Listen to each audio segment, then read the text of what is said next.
출근길 시사 프로그램의 완결판. 최영일의 YTN 뉴스 정면 승부.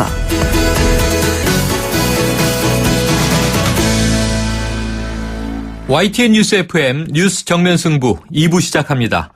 먼저 나라 밖 소식 알아보겠습니다. YTN 국제부의 우장균 기자 연결합니다. 안녕하세요. 네, 국제부입니다. 네, 자, 이 트럼프의 부인이죠. 멜라니아가 공화당 전당대회에서 한 찬조 연설이 지난 2008년에 민주당 전당대회에서 버락 오바마 대통령의 부인이죠. 미셸 여사가 한 연설과 2단락 이상이 매우 유사하다. 이런 논란이 일고 있어요? 네, 그렇습니다. 도널드 트럼프를 미국 공화당 대선 후보로 공식 선출하기 위한 공화당 전당대회 첫날 주인공은 단연 트럼프의 부인 멜라니아였는데요. 네. 그러나 멜라니아에게 쏟아진 화려한 스포트라이트는 연설 직후 제기된 표절 논란으로 상당 부분 빛을 잃었습니다. 표절로 의심받는 부분은 10분가량의 연설 가운데 초반부의 어린 시절 교훈을 언급한 부분인데요. 멜라니아는 어린 시절 우리 부모님은 나에게 삶에서 원하는 것을 위해 열심히 노력하라. 내 말이 곧 내 굴레이니 말한 대로 하고 약속을 지켜라. 존경심을 갖고 사람을 대하라라는 가치들을 강조해 깊은 인상을 주셨다고 말했습니다. 네. 8년 전 8월 25일 미셸 여사가 버락과 나는 많은 가치를 공유하며 자랐다. 삶에서 원하는 것을 위해 열심히 노력하라. 내 말이 곧 내 굴레이니 말한 대로 하라. 위엄과 존경심을 갖고 사람들을 대하라라는 것이라고 말한 것과 매우 유사합니다. 멜라니아는 이어서 우리는 이러한 교훈들을 앞으로 올 여러 세대에 전달해야 한다. 왜냐하면 이 나라의 아이들이 그들의 성취의 한계는 오직 꿈의 강도와 꿈을 위한 그들의 의지뿐이라는 것을 알기를 바라기 때문이라고 강조했습니다. 과거 미셸은 버락과 나는 이러한 가치에 따라 삶을 일구고 이 가치들을 다음 세대에 전달하기로 했다. 왜냐하면 우리 아이들 그리고 미국의 모든 아이들이 그들의 성취 한계는 그들의 꿈과 꿈을 위한 그들의 의지 범위 내에 있다는 것을 알기 바라기 때문이라고 했습니다. 연설하기 전 멜라니아는 MBC와의 인터뷰에서 최대한 다른 이의 도움을 덜 받으면서 내가 연설문을 직접 썼다고 말한 바가 있습니다. 네, 직접 들어보니까 파장이 일만하군요. 네. 네, 자 다음 소식 보죠. 이 인공지능 알파고 우리 국민들에게도 아주 익숙한 컴퓨터인데요. 세계 바둑 랭킹 1위에 올랐다고요? 네, 그렇습니다. 구글의 인공지능 바둑 알파고가 중국의 커제 구단을 제치고 세계 바둑 랭킹 1위에 올랐습니다. 네. 커제 구단은 지난 16일부터 이틀간 열린 2016 해협 양안 바둑 챔피언 쟁탈전에서 세계 9위의 중국 기사 스웨 구단과 22위의 탕웨이싱 구단에게 2연패를 당했습니다. 이에 따라 커제 구단은 세계 바둑 랭킹 사이트인 고 레이팅스가 집계하는 비공식 순위에서 평점이 3,608점으로 깎이며 3,611점을 유지하고 있던 알파고의 1위 자리를 내줬습니다. 영국 국적으로 올라와 있는 알파고는 지난 3월 이세돌 구단에게 4승 1패로 승리한 이후 이 점수를 지키고 있습니다. 알파고의 공식 대전수는 총 9대국으로 8승 1패를 기록하고 있습니다. 이로써 세계 바둑 1위는 이창호 구단, 이세돌 구단, 박정환 구단에 이어 커제 구단이 2년간 지켜오다가 인공지능 알파고에게 자리를 넘겨주게 됐습니다. 네, 되게 씁쓸한 소식이군요. 다음은 일본 소식 보겠습니다. 자, 일본의 한 민간 연구소가 60, 70대 노인들을 대상으로 여론조사를 했는데요. 이 행복과 돈 가운데 더 갖고 싶은 것이 무엇이냐 이렇게 물었다고요? 네, 그렇습니다. 일본의 민간 연구소가 60에서 74세 일본인 700명을 대상으로 젊음, 명예 등 20개 항목 중 갖고 싶은 것 3개를 선택하도록 하는 방식으로 조사를 벌였는데요. 그 결과 돈이라는 응답은 3위로 40.6%였고 행복이라는 응답은 15.7%에 그쳤습니다. 1위와 2위는 건강과 안전한 삶이 각각 차지했습니다. 올해로 4번째인 이 조사는 1986년부터 10년마다 같은 방식으로 실시됐습니다. 네. 1986년 첫 조사 때는 행복이 31.1%로 돈 28.1%보다 상위에 랭크를 했지만 1996년 역전된 이후 두 응답 비율의 차이의 격차는 커지는 추세로 나타났습니다. 또 응답자 중 46.7%가 앞으로의 전망은 어둡다고 답했습니다. 조사 담당자는 노후의 장기화로 생활 전망이 어두운 상황에서 현실적으로 돈을 원하는 마음이 감지된다고 네. 분석하기도 아무래도 했습니다. 저도 돈이 좀 관심이 가는데요. 우장균 기자는 뭘 제일 원하십니까? 저는 그 건강이 1위고 그다음에 행복이 이 행복을 원하는 것 같습니다. 네. 네. 제가 속물이군요. 알겠습니다. 오늘 소식 고맙습니다. 전해드렸습니다. 네. 지금까지 YTN 국제부의 우장균 기자였습니다.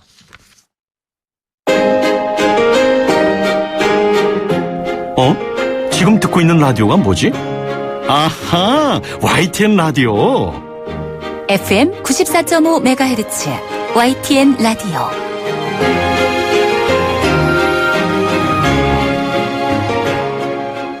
네, 이 새누리당의 차기 지도부를 뽑는 전당대회 3주 앞으로 다가왔는데요. 이번 새누리당 전당대회는 당대표와 최고위원을 따로 뽑습니다. 최고위원 경선 역시 뒤늦게 후보들의 출마가 이어지고 있는 등 점점 치열해지는 양상인데요. 이 새누리당 최고위원 경선에 출마한 이장우 의원을 연결해서 출마의 이유와 현안에 대한 의견 들어보겠습니다. 자, 이 의원님 나와 계십니까? 네, 안녕하세요. 이장우입니다. 네, 안녕하세요. 네, 자, 이번에 최고위원에 출마하셨어요? 네. 최고위원은 모두 4명을 뽑는 거죠? 청년 최고위원까지 5명을 뽑습니다. 네네. 그러면은 이 4명 최고위원 중에 1명은 여성이 들어가야 되고요. 네, 그렇습니다. 그리고 이제 한석은 청년 최고위원을 뽑는 것으로 총 5명이군요. 네, 자, 그러면은 지금 이장우 의원님을 포함해서 네. 지금까지 한 4분 출마 선언하신 게 맞습니까? 청년 최고위원 빼고는 그렇습니다. 네네. 청년 최고위원은 보니까 이 유창수 후보, 이부형 후보 이렇게 나와 있더라고요. 네, 네. 네. 자, 그러면은 이장우 의원님. 네. 친박 후보 이렇게 분류되시는 게 맞나요? 어쨌든 언론에서 친박, 비박 이렇게도 하고 주류, 비주류 하는데 네네.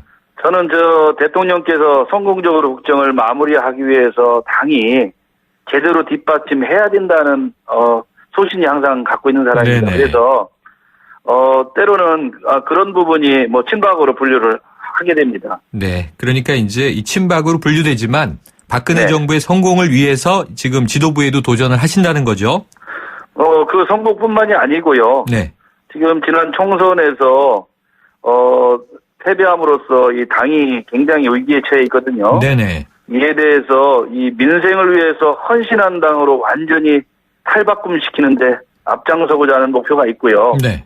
또 한편으로는 이 정치 개혁, 또 국민들로부터 사랑받는 정치 시스템을 만들어내는 일, 그리고 국민들 마음속에 이 공공의 적으로 인식되어 있는 국회를 개혁하는데도 총력을 다해서 정권 재창출의 기반을 마련하는 게 저희의 목표입니다. 네. 지금 그 목표라고 말씀하신 것을 최고위원에 도전하게 된 이유로 보면 되겠습니까? 그렇습니다. 네. 자, 지금 보니까요. 이 당이 위기에 처해 있다. 이 말씀에 당 내외 분들이 대부분 공감을 하고 계시고요.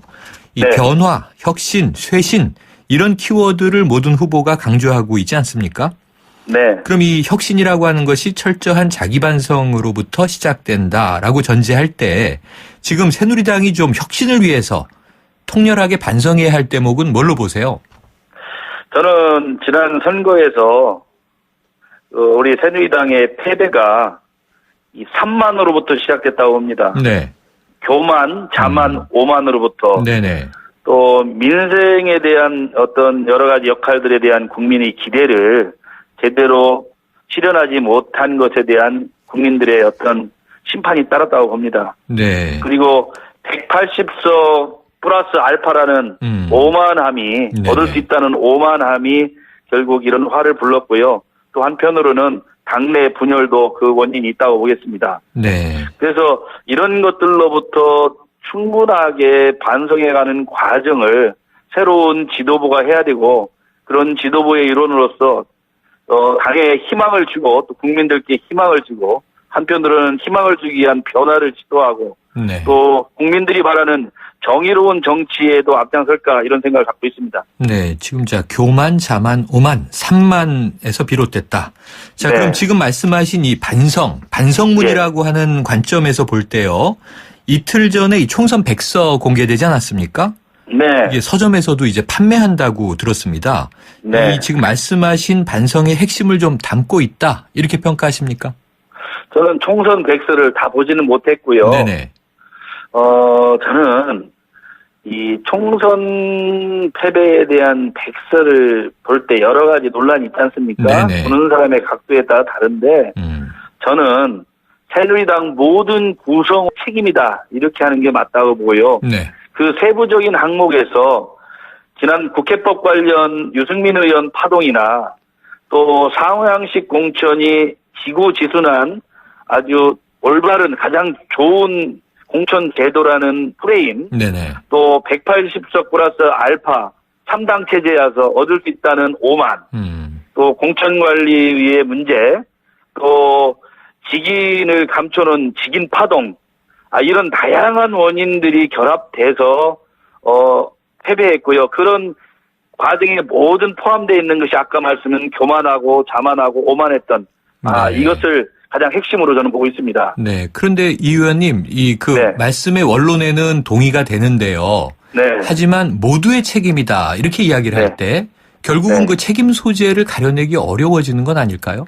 책임 소재를 개개인 얘기하면요. 네네. 저는 가장 큰 책임은 당의 리더십 부재였다고 봅니다. 네, 리더십 부재. 그 당의 최고 지도부를 형성한 분들에 대한 네. 분들이 이 당을 끌고 갈 때, 이 총선을 끌고 갈 때 전략과 전술도 부재했고 네. 또 공천 과정에서 리더십도 제대로 구현을 못했고 네. 그래서 결국은 그 리더십을 제대로 구현하지 못한 당 최고 지도부의 책임자가 모든 책임을 져야 된다. 저는 이렇게 봅니다. 그러면, 나머지 네네. 부분은 다 책임이 있다고 봅니다. 네네. 공동의 책임이 있고. 그러면은 네. 결국 20대 총선을 진두지휘한 당시 김무성 당대표 그리고 최고위원들에게 책임이 있다고 보시는 것으로 이해하면 당연히 될까요? 당을 대표한 대표의 책임이 네. 가장 크다고 저는 생각합니다. 네. 자, 어제 저희가 정병국 의원 인터뷰를 했는데요. 이 당 네. 대표에 도전하셨잖아요.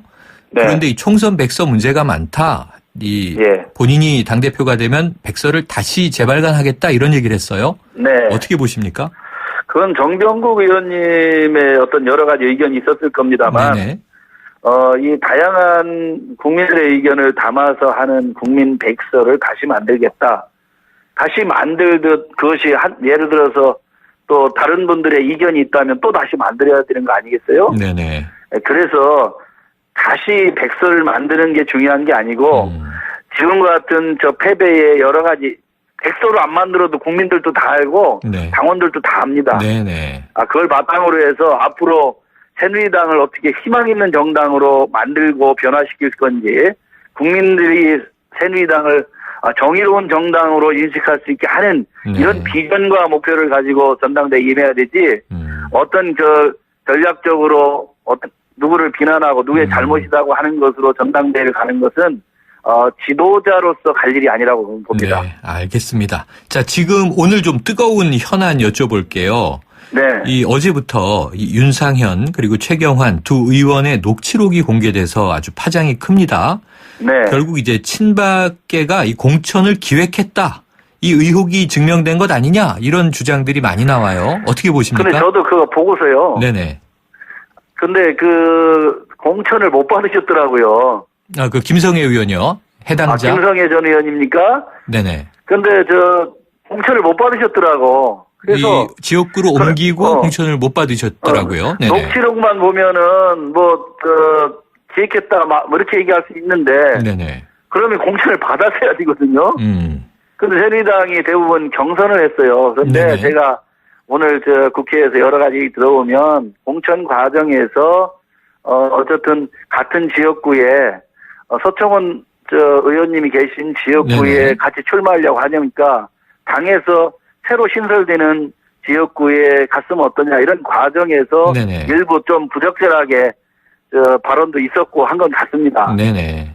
예. 그런데 그걸 가지고 전체가 다 했다 이렇게 보기는 좀 저는 무리가 있다고 봅니다. 네. 부적절한 발언은 있었지만 전체적으로 그 의지가 관철됐다고 보기는 어렵다. 옮겨서 경선에서 이 낙선하신 거는 맞는데 그런데 화성갑에서 본인 의지를 철회한 것도 또 맞지 않습니까? 근데 이제 저 수도권이 대부분 서울이나 저 경선을 대부분 했거든요. 네네.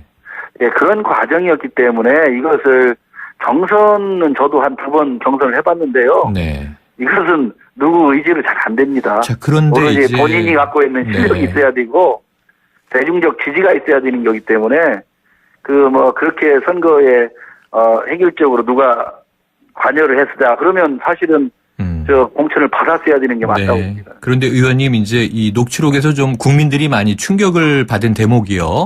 네. 최경환 의원이 이 당권 도전 불출마 선언을 할 때 바로 네. 얼마 전인데 자 억울하다는 표현을 했습니다. 네. 그러니까 평의원으로서 이 네. 총선 승리를 위해서 열심히 뛰었을 뿐인데 마치 이 패배의 핵심인 것처럼 이제 이 치부되는 게 좀 억울하다라는 이제 의사 표현을 했는데요. 그 네. 녹취록에 보면 이 VIP의 의중을 거론하지 않습니까? 그래서 예. 김성애 전 의원이 VIP의 뜻이 맞는 거냐라고 이야기했더니 최경환 의원이 그럼 이렇게 얘기를 해요. 이 VIP를 거론한 것 어떻게 보세요? 아니 그런데 이제 총선에 출마하는 분 입장에서 보면 네. 그걸 얻고 싶어 하잖아요. 네. 그런데 그럼을 자세히 제가 들어보니까 네네. 이게 정말 마지못해서 그럼 하는 느낌을 들더라고요. 아, 적극적이 네, 그런데- 아니고 마지못해서? 네. 예. 근데 그걸 가지고 그리고 네. 일반 개인끼리 전화하면서 네네. 그럼 하는데 저는 그걸 보면서 저도 정치인인 한 사람이지만 네네.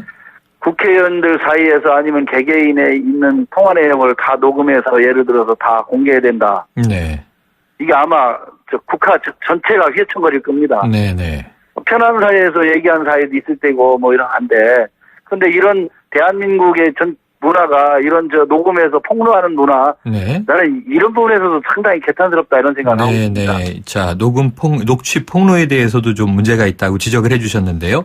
그럼 네. 어쨌든 지금 한 가지만 확인드리면 최경환 의원이든 윤상현 의원이든 그 VIP의 뜻 이렇게 거론한 대목은 네. 이거는 그 상황을 좀 어떻게 해결하기 위한 그 두 의원들의 이야기지 VIP의 뜻은 아니었던 것으로 보시는 거죠? 저는 대통령께서 한 지역에 그런 것 조정하는 것까지 관여한다. 이건 있을 수 없는 일이고요. 네. 예, 그건 어떤 경우든 그분들의 뜻이 어떻는지 모르겠지만 저는 그렇게 이해하지는 않습니다. 네. 그렇게 이해하진 않는다.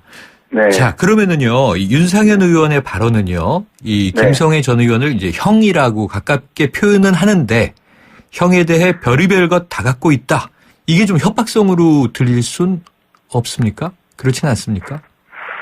근데 저는 이제 구체적으로 TV도 보지를 못했는데요. 네네. 윤상현 의원 입장에서는 제가 지난 대선 때도 같이 친한 걸로 압니다. 네. 친한 사이끼리 그렇게 편하게 어떻게 대화했는지 모르겠지만 네. 그런 과정에서 윤상현 의원님이 어떤 뜻으로 어떻게 했는지는 제가 윤상현 의원한테 한번 물어봐야 될 것 같습니다. 네. 그래서 아까 녹취를. 제가 그 부분에 대해서 정확히 네. 윤상현 의원의 의도나 또 그분들의 대화에 대해서 알지 못하기 때문에 네. 그것까지 제가 명확히 말씀드리기는 좀 그러네요. 지금 녹취를 공개한 건 이제 김성애 전 의원으로 추정되기 때문에 오늘 그 서청원 의원 최측근인 이우현 의원 발언을 보니까요. 네. 이 남자의 세계에서 가장 인간 쓰레기 같은 행동이다. 이렇게 좀 원색적으로 비판을 해서 기사화가 네. 됐던데 좀 동의가 되시는 상황이세요? 저는 요즘 정치 현장에서 몰래 녹음하고 네네. 또 몰래 폭로하고 이런 과정을 겪으면서 어느 국민이 지금 이런 거에 대해서 편안하게 어디 친구 간에도 정겨운 얘기도 네. 못 할 수 있는 이런 분위기 아마 아하. 저도 사실은 이런 문화에 대해서 네. 국민들이 이런 믿지 못하고 이런 문화에 대해서 참 개탄스럽다 이런 말씀을 했고요. 네. 그래서 그런 과정에 있어서 이렇게 폭로하고 이런 과정이 과연 국민들께 좋은 일인지 저는 네. 좀 이해하기 어렵습니다. 알겠습니다. 자, 한 가지만 짧게 여쭤보죠. 지금 네. 이 진경준 검사장 사태가요. 네. 청와대 우병우 민정수석에 대한 의혹으로 지금 번져 있지 않습니까? 이 네. 야당이 지금 뭐 대통령 사과까지 요구하면서 총공세에 나서고 있는데요. 이 네. 문제에 대한 향후 대책 어떻게 보세요? 그건 우병우 수석이 아마 지금 이 문제에 대해서 사법적 처리를 네네. 민영사상 고소를 그 언론사에 네. 하기로 했죠. 그러면 검찰에서 이 문제에 대해서 뭐 조사를 해야 될 거 아닙니까? 네. 명확히 조사해서 정상적인 거래였는데 이렇게 의혹을 받는다면 그건 우병우 수석도 굉장히 억울하지 않겠습니까? 네네.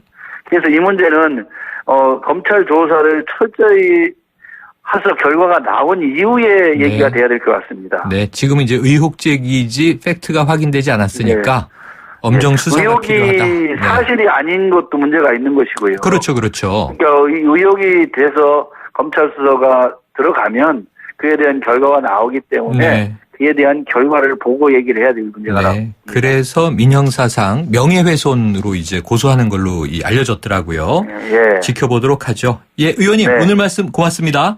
예, 고맙습니다. 지금까지 새누리당 이장우 의원이었습니다.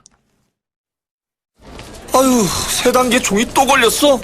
정말 대본 하나 하려다가 미치겠네. 내가 진작 현대오피스로 바꾸라니까 오늘 다 날 셀 거야. 이제 스트레스 받지 마세요. 사무기기 전문기업 현대오피스가 책임지겠습니다. 사무기기의 올바른 기준. 현대오피스. 안녕하세요. 임시안입니다. 시원한 폭포 소리가 들리세요? 있는 그대로의 자연스러움을 간직한 폭포처럼 맑고 깨끗한 칠성 사이다가 우리 곁에 있습니다. 변함없이 맑고 깨끗한 칠성 사이다. 박성우입니다. 세상 좋아졌죠? 예전엔 뭐 수입차 뽑으려면 발품 팔아 전시장 놀고 손품 팔아 할인 견적 이메일 받고 생고생을 했는데 요샌 수입차 비교 견적 시스템 카비로 손만 까딱하면 확 낮아진 견적의 금리까지 수입차 쉽게 사세요. 카비 캬캬캬. 배우 박소연 2588 사행시 장전 2. 2588 대리운전은 5. 오늘도 고객님의 안전을 위해 8. 팔도강산 어디든지 8 걷어붙이고 달려간다니까요. 좌우로 정렬 2588 좌우가 같네 좌우가 같아 2588 네, 2부는 여기까지입니다. 7시 뉴스 듣고 3부로 돌아오겠습니다.